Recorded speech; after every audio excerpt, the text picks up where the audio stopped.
Would you say you're more of an actor or more of a stunt guy? Does it make you feel like, oh, I really want to get in there? No, look, I'm not going to say I'm a stunt guy because I'm not a stunt guy. I know you want me to say that. I'm not going to say it. I'm an actor, and I'm athletic though, and I can do certain things. And some actors prefer just not to do any of it. And they're probably smarter than I am. But I like it, especially with a character like this. Like a lot of McGarrett's, a lot of where this character comes alive is in the physicality.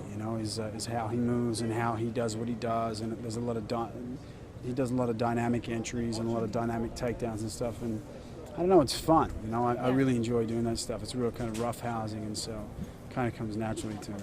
So would you say it's something that you did growing up, martial arts or motorcycles? Yeah, definitely. I did a bunch of different martial arts for a long time, especially when I was younger, and I've always been interested in that and boxing and stuff for fitness. And, I used to do things when I was a kid, like a small, still in diapers. I'd go to the bottom of the street and I'd build like a wall out of loose house bricks, and then I'd go to the top of the street and ride my trike through the wall, and end up hurt pretty badly. But that's stupidity. But I guess that's maybe what stunts are. But I've always done that sort of stuff. So it's the fear gene is lower in me than. I think it's to do with brain power as well. I'm not that smart, so the smarter you are, the more healthy fear you have. The important thing, and especially if your work is like purely physical, like a stuntman's is, they don't even see your face. It's kind of like, they're our heroes in the shadows. They put my face on their body. So the most important thing is your body is your temple. Look after it. Be aware of what you put in it. Don't smoke ever. Keep fit, always stretch, but just as important as that, as what I said before, is keep your mind as flexible as your body, because that's the one thing that's going to, when you've got something to do, you're really high up or you're really close to danger or flames or whatever, if your mind's good and your mind's quiet, then you know the parameters of what your body can do, and it'll all come together, unless your stuntman drops you. Tell me about the last time that you felt like, oh, I'm so glad he did that. About 40 minutes ago, Justin jumped off like the roof of a car through the window of a moving trolley car, and I was like, shit, man. And he's got like a cut up his tricep, but if I did that, I would have sliced it off. That's it's the thing with coordination as well. It's like he's so good, he's so precise, he does it all the time, and so. The potential to hurt yourself, with the moving stuff, moving vehicles and stuff.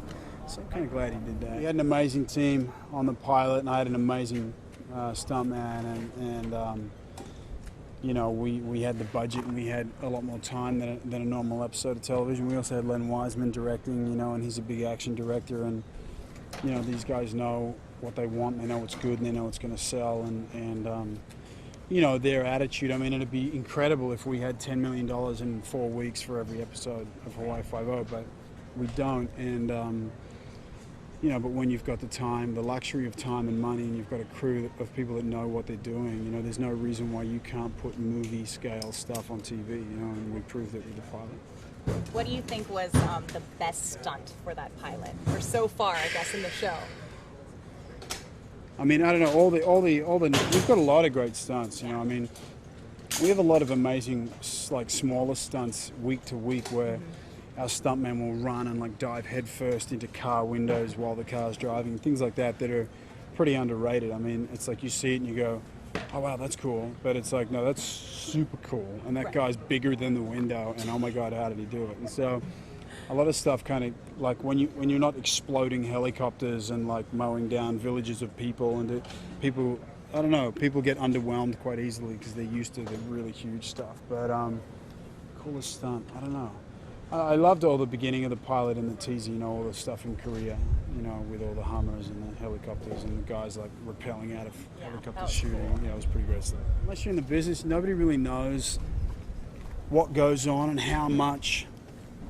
Like without stunt doubles, and without the stunt teams and the guys that coordinate all that and the safety, we don't have an action show. You don't have action, you just have talking heads, and it's like they play such a huge part. They're like a huge part of the backbone of any action television show or feature film.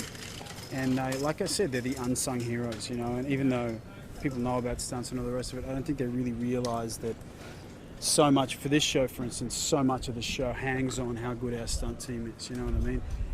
And without good act, like we have to lift our game as actors to match the stunts because they're so good. So I mean, I think it's important for audience members to understand that when they're sitting back and being wowed by all this incredible action, it's got nothing to do with us. You know, it's the stunt boys.